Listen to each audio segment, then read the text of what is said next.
I'm Jamie Heineman. And I'm Adam Savage. We're going to find out what happens when you strap a rocket to a 67 Chevy. Oh, yeah. Coming up, we turn a Chevy into a 350-mile-per-hour road warrior. This is so exciting. I'm going to have a grenectomy. Pop rocks and soda. Urban myth or recipe for disaster. Dude, your stomach's gonna burst.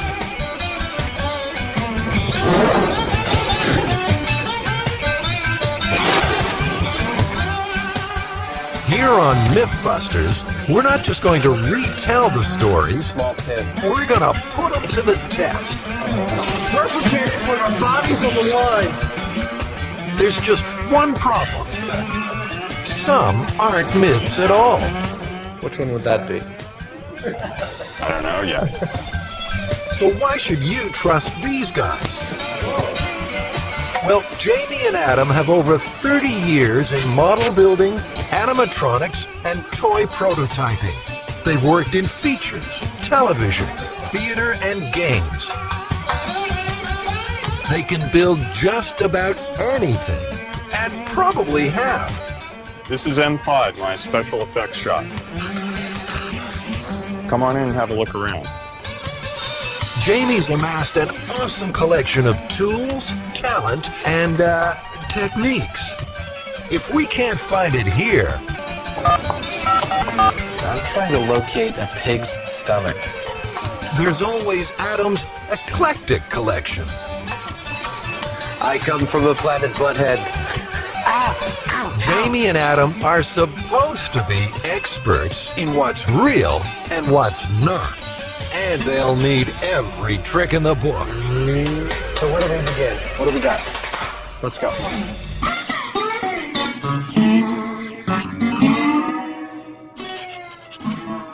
This is the big one. What we have is a 1967 Chevy Impala that was taken out into the desert, and somebody had put a rocket booster on it.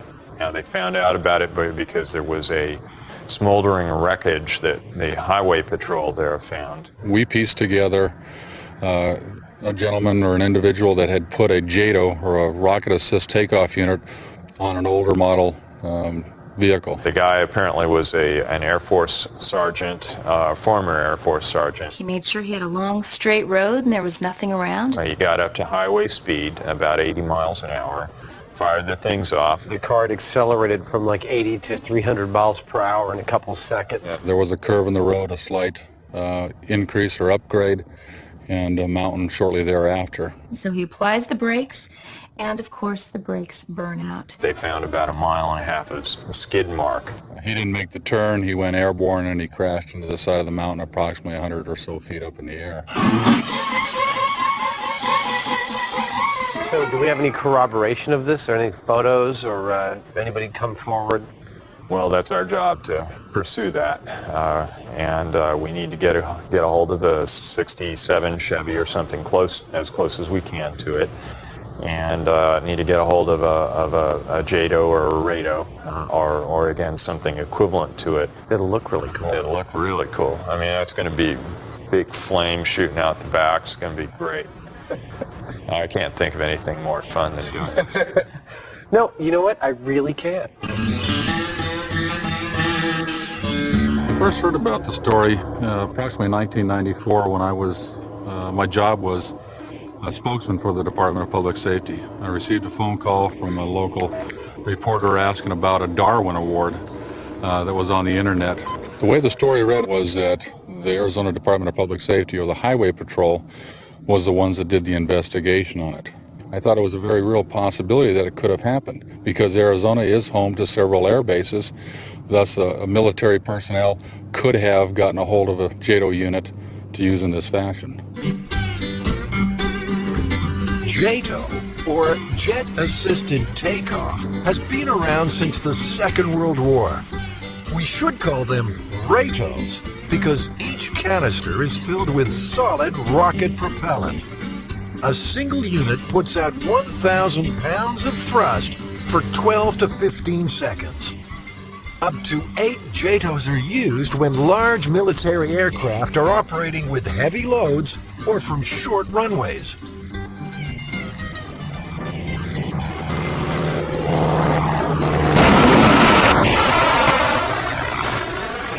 Do we think the military's just going to hand over one of these JATO bottles? What do we do if they don't actually let us have one? Well, I kind of doubt that they will. This is not the kind of thing that you would want to let the general public have access to. Yeah. Air Force Public Affairs. I'm not at my desk right now, so leave a message. We'd love to have the military there and involved. Just so it's clear, we're not trying to get a hold of one of these things and do whatever we want with it. We want you involved. Okay. Well, we actually got to talk to somebody.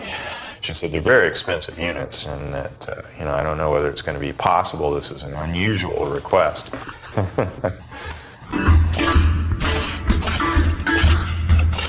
Most good urban legends have good details, names, places, dates. In this case, often it's a Chevy Impala that the man was driving. So we need to find a 67 Chevy. I wonder where we're going to do that. Well, I picked this up at a flea market, actually. This here is a 67 Chevy Impala. That's our goal. Yeah. Hopefully we'll be able to find a junker, something with a crappy body. All we need is for it to run. Not an Impala, we got a Pontiac. It runs? The Pontiac runs? Not at the moment, it just needed the transmission on. Oh. Yeah. Only? Yeah, but, And a car not only is about survival, but it's also a symbol of adolescent freedom. When you get a car, you can leave the nest. We're going to be putting some rockets on the top of the car and setting Oh, them like off. the guy in the desert, the old urban That's legend. it. So you want Exactly. it's a 72 Impala or 69 Impala you're supposed Yeah. to use. Yeah, everybody. We'll take anything that looks like, a Falcon within a couple of years. Something of that kind of- vintage, as long as You it want it to runs. Don't care about. T-Bird? You want a Thunderbird? Well, it got to be cheap. 62. Well, $750. That's have a look very at it. plausible. It's also a symbol of sex. This is where a young man can have his first sexual experiences in this car. Oh, yeah. That's the we're done. I'd be kind of ashamed to destroy it. We don't have to destroy it. Oh, that's so beautiful. Oh my God, I'm loving this. Oh, look at that. Wow. Automatic windows. Oh, yeah. Is that your premise, though, to do that urban legend? Yeah. Well, you should get a Chevy, because I always heard the story with the Chevy. Chevrolet, the beautiful shape for 1965. The Chevy Impala is an ideal candidate for urban legend status. It was first introduced in 1958.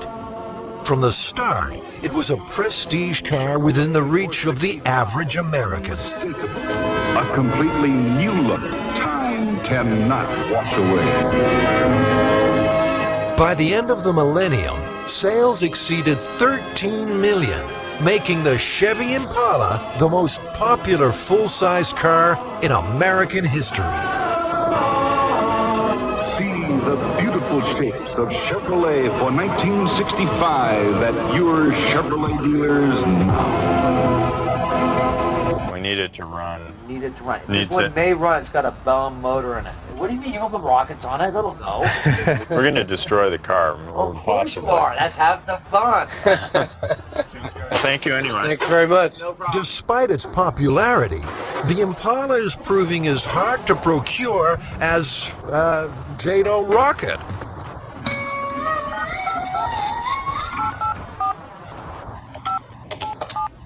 we called you last week concerning procuring a JATO.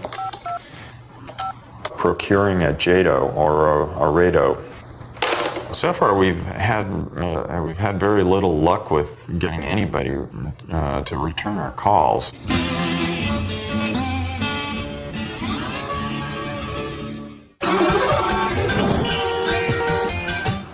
Jamie and Adam are following a promising new lead on that 67 Chevy. We're going to strap some rockets to its back end. Yeah. You know that thing where they took it out in the desert and set those up? I got the perfect car. We're going to do that. You got it. It's a 67 all right, but unfortunately, an Oldsmobile.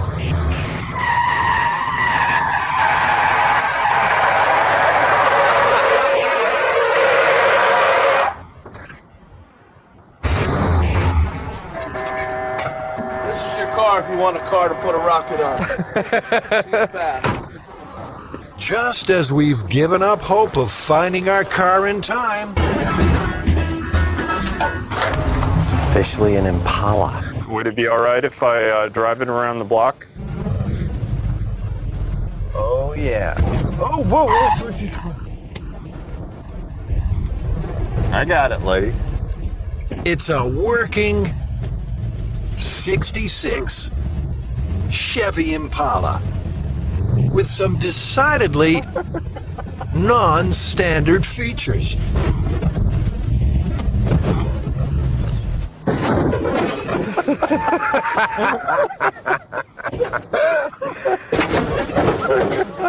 This is without a doubt our car. It's destiny. Well, thank you very much. Really appreciate it.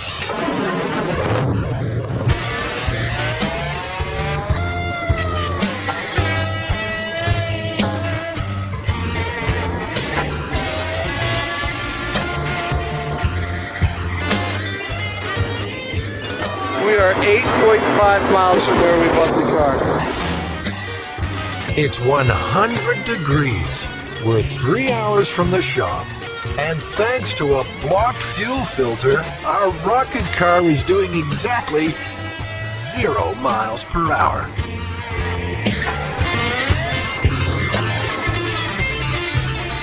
Thank goodness Adam's got the gold breakdown package.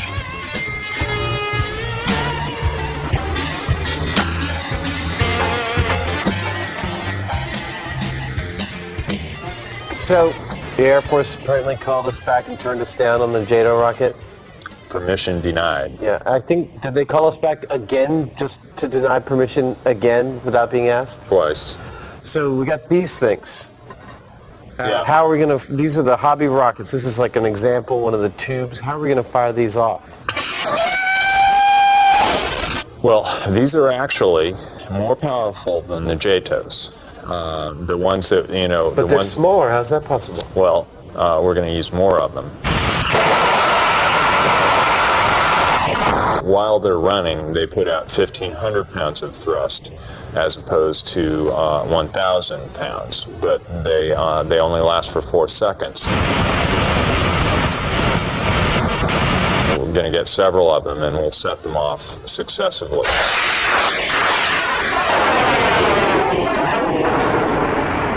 So we're going to put 3 of them on, and we'll probably put them on the car like this.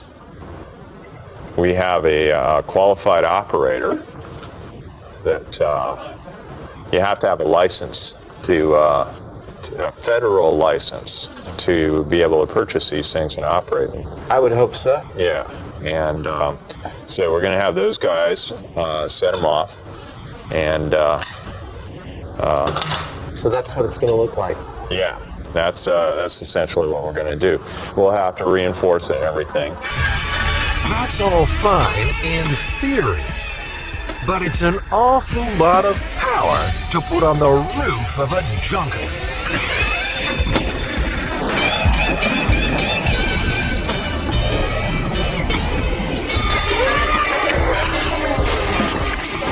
One pound of thrust is 2 horsepower. So one of those rocket motors at 1,500 pounds of thrust is 3,000 horsepower. Yeah.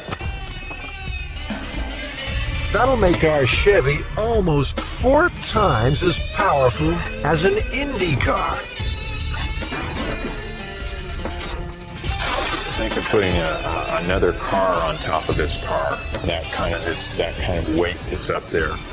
So we want to probably build some kind of steel cage within the car's body to support this. Yeah, we need to have We don't just want to like tie strap it to the roof, right? Yeah, that would be a bad idea. Could probably rip the roof right off the car. Oh, how about that?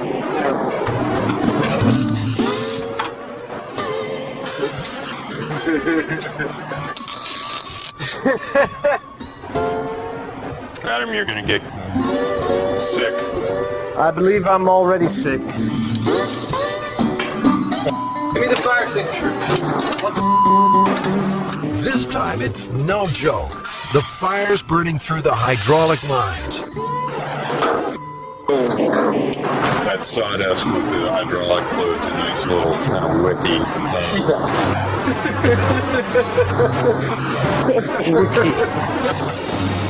I was thinking that we would drill up through here and bolt the top frame on here. With this design, the whole roof structure becomes part of the rocket rack.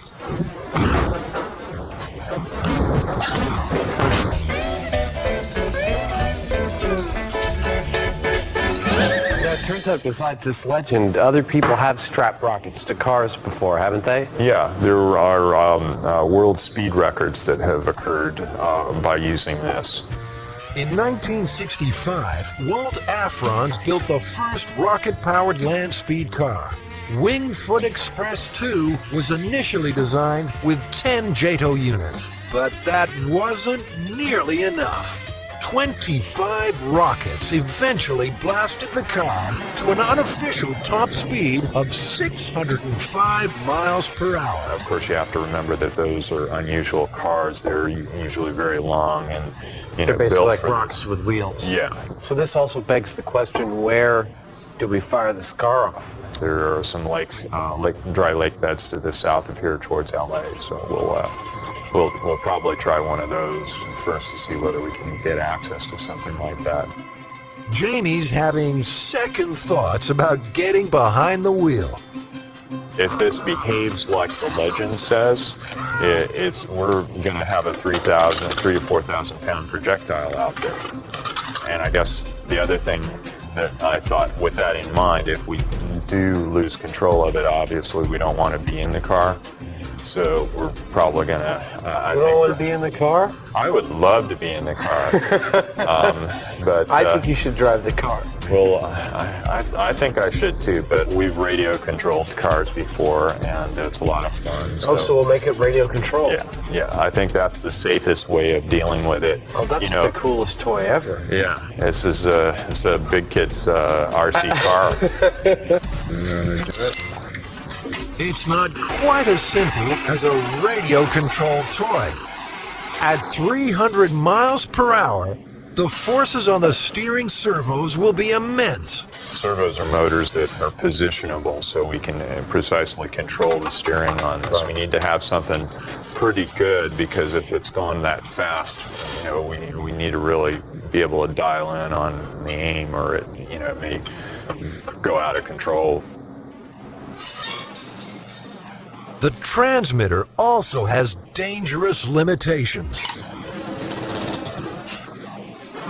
One of the things is that these radio controls are only good for 1,000 meters or so, plus or minus. About half a mile. Yeah. For us to, if this thing is going 300 miles an hour, it's going to get out of range from us real quick, even if we're driving alongside. So we're probably going to have to think of ways of either we're going to have to go out and rent a really, really fast car, or we'll have to get a helicopter. It'd probably be the safest way of dealing with it. I'm going to try and start it. All right.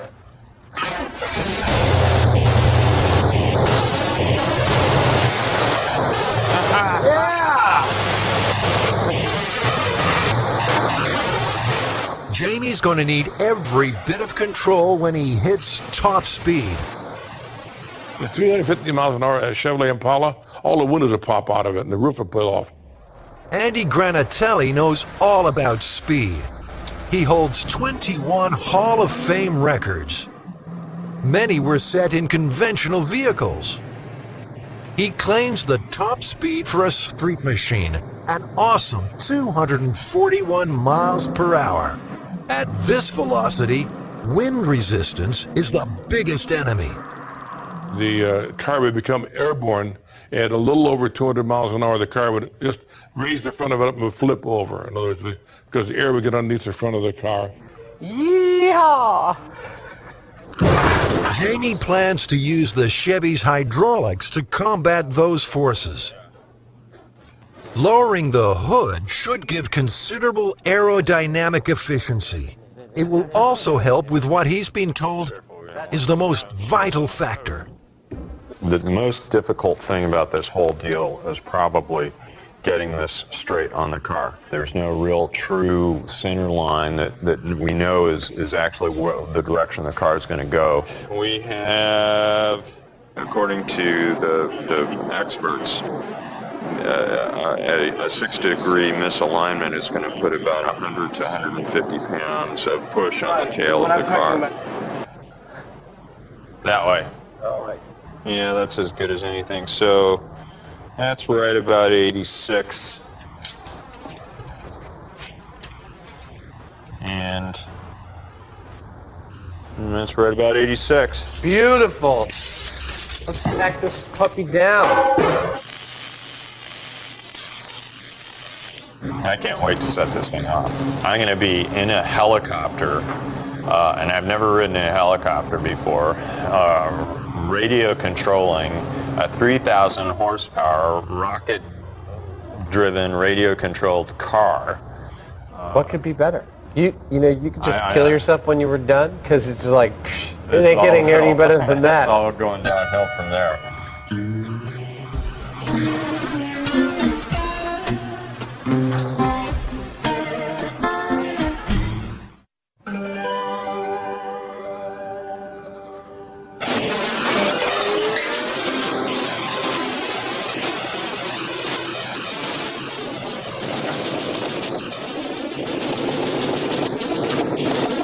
So the fun begins. It's such a treat to see the sunrise over the desert.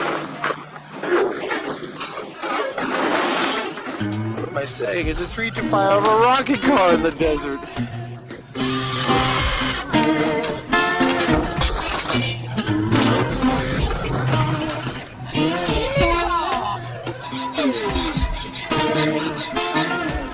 Finally, all the pieces are coming together on the lake bed. With a bit of luck, we'll soon know if the JATO rocket myth is indeed possible. I'm just setting the fail-safe on this. These radios actually leave an instruction with the receiver to return to a certain position if they should lose communication. Jamie will be joined in the chopper by Eric Gates. He and his brother Dirk have over 20 years' experience in amateur rocketry. They plan to fire the motors by remote control.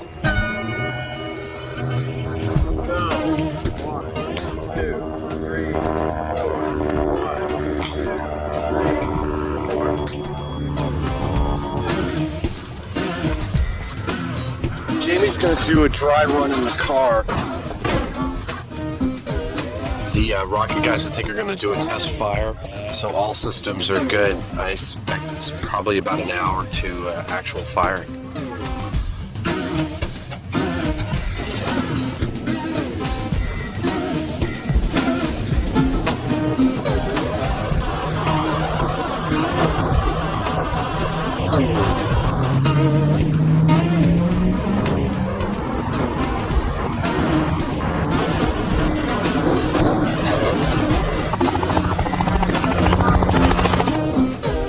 Remote control and fail-safe are working perfectly.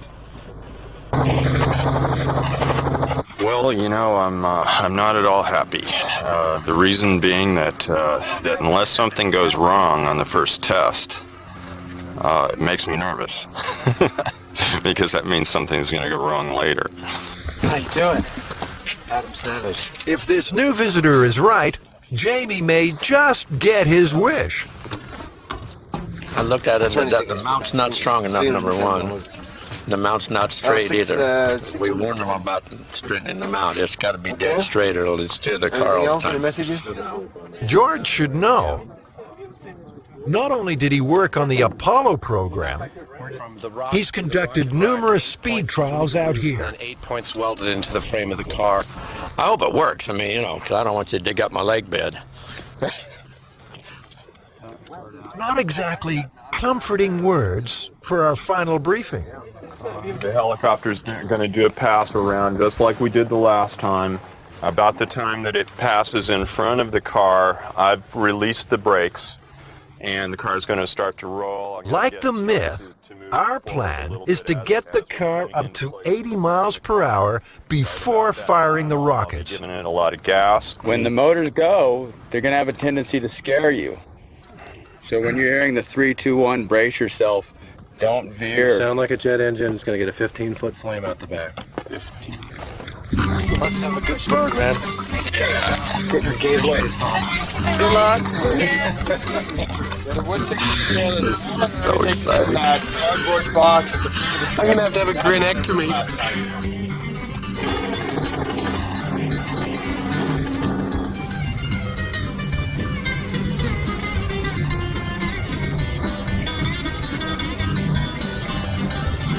Green light to go.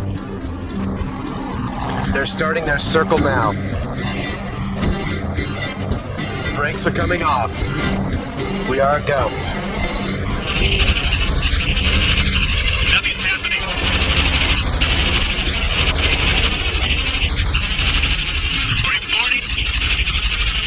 We're aborting. We are aborting. We are aborting.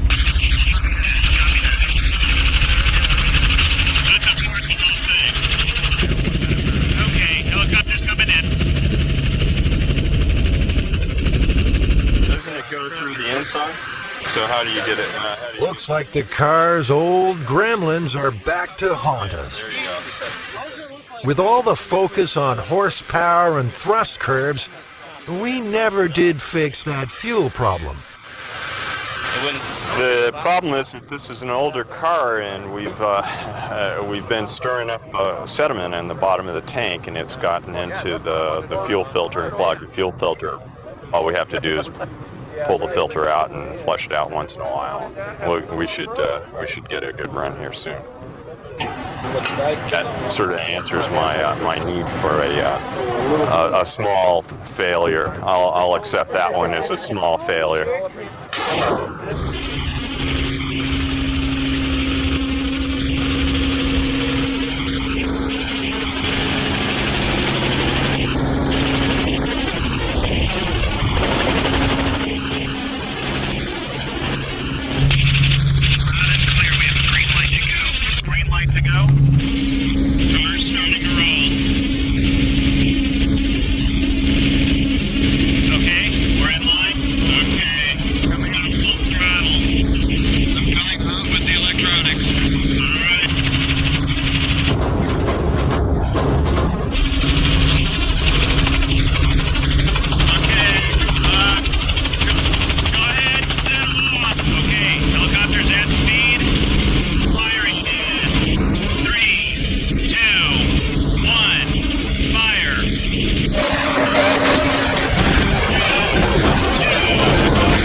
Been a long road, but finally,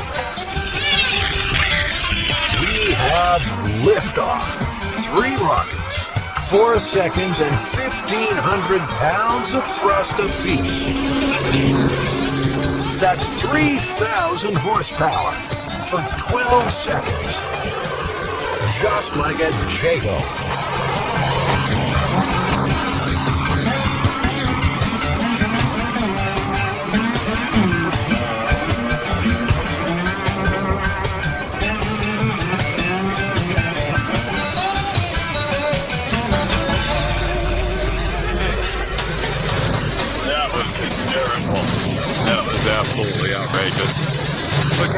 do you think it got to? I don't know. The helicopter was having trouble keeping up with it. The chopper's top speed is 130 per hour. Hey! That was beautiful. We lost track of it. Oh yeah, we couldn't keep up with it with the helicopter. It just once those suckers lit, it just like. It's one thing to see him go up, it's another thing to see him go horizontal. The dust trail from the car is so beautiful. I was quite impressed. I was hoping it would go good, and it did. You know, a little apprehensible, but no. Jamie did his homework. Over the years, many have claimed they were the inspiration for this story. For those who really tried it, the results were the same. In 1957, Dodge was filming an ad on this same lake. They replaced the gas tank with a single JATO bottle. The car topped out at 140 miles per hour. So, Jamie, given the structure of the original myth that the guy ignited the rocket, accelerated to like 350 miles per hour, supposedly hit the edge of a curve of the road and was airborne for several seconds before hitting the side of a cliff, do you think it's possible? Didn't happen. Yeah. They'd have to have at least around 4 times the power that we did. Back in '46, Andy Granatelli and his brothers did just that. They put 8 JATOs on an Indy racer. The explosion was horrendous, and the thrust was such that you couldn't believe it. We looked at each other as if we were going to the moon. The rocket left not a little fizzle like this, but for about 300 feet long, for wider than the road and higher than the telephone wires, a tail of fire. And the car accelerated up to approximately 180 miles an hour. I mean, and believe me, I mean, it was unbelievable. Andy's antics may well be the origin of the JATO myth. One thing's for sure, we can all quit calling the Arizona Department of Public Safety. There never was a crash I found in Arizona, nothing even vaguely familiar. On occasion, we still get people inquiring about it, and we posted it on our website stating that it is a myth. That was a lot of fun, though. Yeah, it was great. Just those few seconds being in that chopper, right trailing behind the car, seeing those things set off, it was indescribable. Just seeing that car kind of go. It was beautiful. It was gorgeous.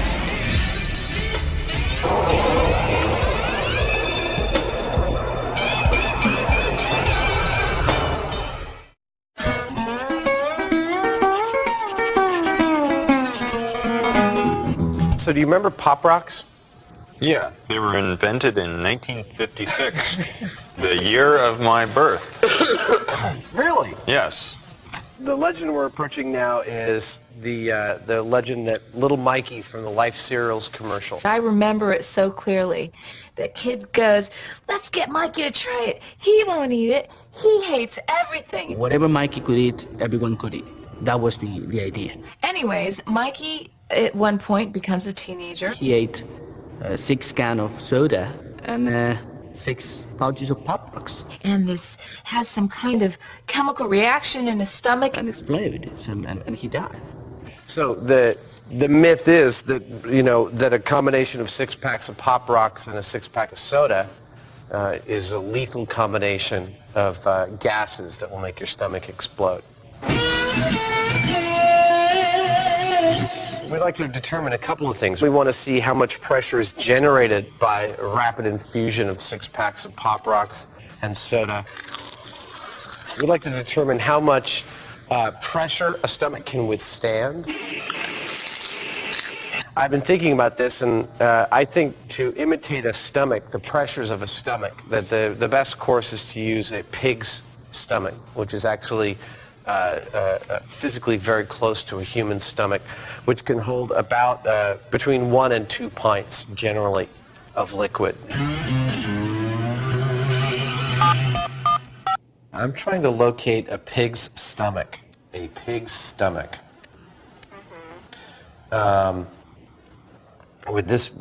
Should we continue further?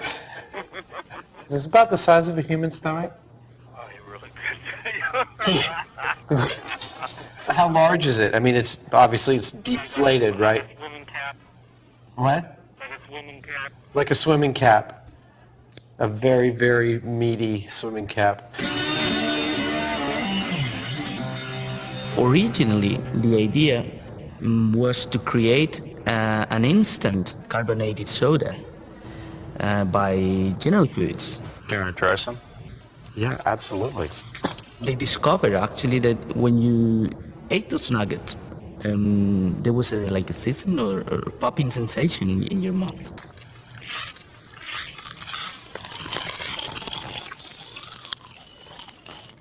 This isn't getting us any closer to that pig's stomach. Does it have like the esophagus and the intestines attached at all? No. Just a stomach. I need all the tubes attached to it. Would it be possible to get it with as much of the attachments to it as possible? No. It turns out that the Food and Drug Administration have listed the esophagus and bowel as hazardous substances. 5825 South. It looks like that says 580 is going. All right.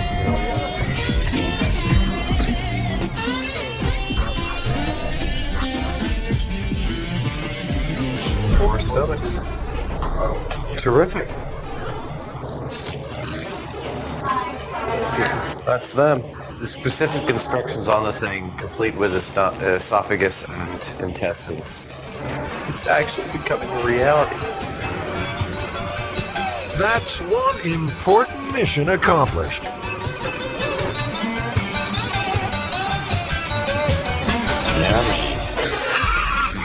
The worst part is the breath coming out of here.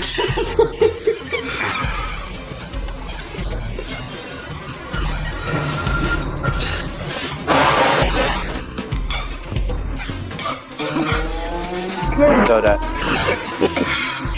It's interesting that the valves on this thing actually work. That's like it's holding its pressure.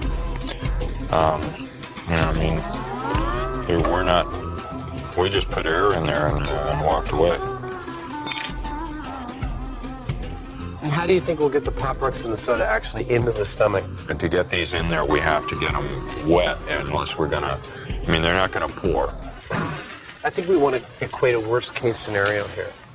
Like the Pop Rocks are going in one bunch along with the soda, I guess as rapidly as you could do it. As rapidly as someone might drink it. Big syringe then. A big syringe.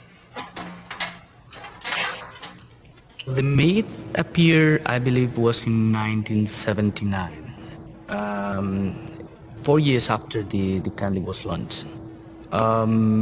And actually has devastating consequences for the brand name. Sales dropped down to almost nil. Okay, so one of the things we have to figure out is how are we going to hang this thing? What about mounting it in our skeleton over there? Sure. There's plenty of tie points in the rib cage. Yeah. And we'll get to see fluid dribbling out of the skeleton, and you wanted the dramatic effect, that'll do it. Yeah, and of course actually the inlet tube will have to come up and out through the mouth of the skeleton. Yeah. And you know where the outlet tube is going? No. Where is the outlet tube going? Oh, don't make me say it. By the time we're done, he'll be playing the piano just like old times. What the company tried to do to address that problem was basically they run around 45 advertisement, big full-page advertisement in magazine, and they wrote about 50,000 letters to different high school headmasters and school headmasters explaining that there was no problem. Once a belief is out there, it's pretty difficult. You have to take some gargantuan steps to disprove it. We've got to mix up one last ingredient before the experiment can begin. I'd say it's about a pH of 2. Okay. So that's the equivalent of one stomach's contents of Yes. hydrochloric acid. That's yes? 1.7 pounds of water. Okay. Gastric juice is secreted actually, we believe, as a protective mechanism. It's not designed to aid in a digestion. It's designed, the hydrochloric acid along with pepsin is designed to kill things. So it's kind of protection over when we were back there fighting the hyenas for the bones. It might not aid in digestion, but we think a quart of hydrochloric acid will be critical to busting this myth. Oh yeah. Oh yeah. Your gloves. Now, the fun begins. When you're pouring liquid, I'll be opening cans of soda, handing them off to you. Okay. We're clamped everywhere. All right. Oh, man. All right, Mike, you said 2 cans. He's out of control. Oh, my God, he's going for another one. Mikey. All right, Mikey, man, you can't drink those last 2 cans of soda. Dude, you are an animal. Dude, your stomach's gonna burst. All right, here comes the plunger. Slow down. You didn't drink it that fast. Listen to that. You can hear those Pop Rocks going for it. Well, that's pretty impressive, isn't it? Oh, there goes a burp. Mikey's burping. Come on. Oh, man. Look how big that stomach's getting. All right. It's more or less got it. All right. Wow. Okay, I wouldn't have called that he could drink all that soda and Pop Rocks at once. That's huge. That's like 3 times the size of what it was. We're not reading any real pressure in here. By its nature, the human stomach is a capacitance organ. That means it's designed to stretch. Receptive relaxation is the concept in human physiology, so it will relax and stretch up to some limit. So my guess is Mikey's feeling a little ill right about now. I know I would be. You think we should give him some time to digest? Sure, why not? You got 2 built-in vents, one on either side of the stomach, that should be the places that this air goes if you reach those kinds of pressures. Even with time for digestion, the Pop Rocks and soda just don't produce enough gas. We put 6 cans, about another, almost a liter of acid, 6 doses of Pop Rocks. I still hear it, can't you? You can still hear it crackling. Pop Rocks are going. So, does this myth contain any elements of truth? The human stomach clearly can rupture. There's no question about that. You can get rupture in blunt trauma, automobile accidents, for instance. After a quick reset, we're going to try and see if we can make our pig's stomach explode. Who the hell could be calling me? I can't answer that. I'm trying a pig's stomach into a skeleton. Clamp. Now, it turns out that in the annals of medicine in the last century, there are a half dozen cases of people's stomachs exploding from an excess of CO2, usually from something like baking soda. 1? Let's do 3. That's an awful lot of sodium bicarb. Well, you know, I've taken 2 with heartburn. Let's say someone feels Unlike really bad. Pop Rocks, the baking soda and acid react. Injecting acid. All right. The result is carbon dioxide gas. Lots of it.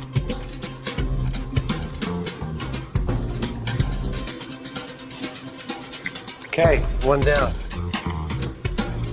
Yummy, and good for you. The single most popular food item in the United States. 3 cans down.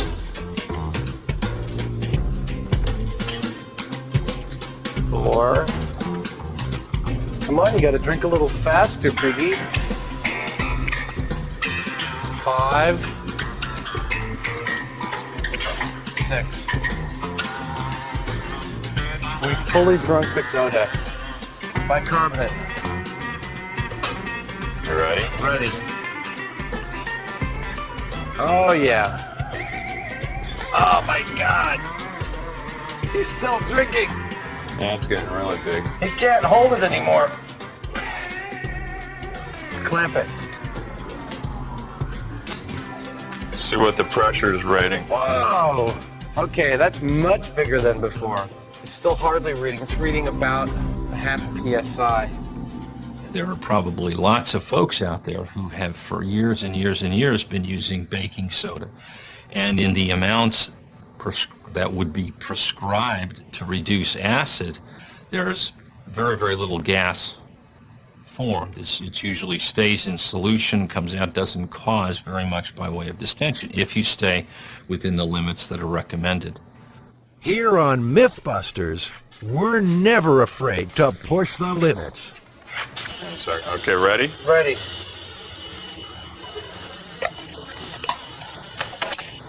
Oh, I feel the pressure.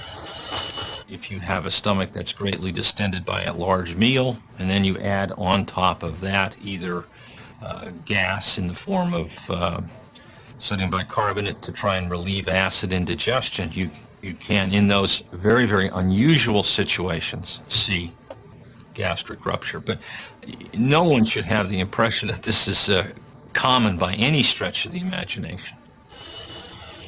Okay. Oh! Wow. Well, that did cause a reaction. That turned out to be a little too much. Yeah, that's what we call a hell of a Saturday night. Oh my gosh. Totally blew. With the addition of a little more stomach acid and the bicarbonate of soda, what was that, 2 tablespoons? Yeah. Just ripped a hole right in the back. I mean, in a body, something like 2 or 3 PSI is a huge amount of pressure. Yeah. I can't imagine a human consuming that much crap. Well, maybe I can, actually. Well, the sodium bicarb with the person's own stomach seems to me to be the main thing. Yeah. Somebody that's just taking, eating candy or something, I don't see it happening. Mythbusters tried to contact John Gilchrist, the actor who played Little Mikey. He never returned our calls. Another one bites the dust.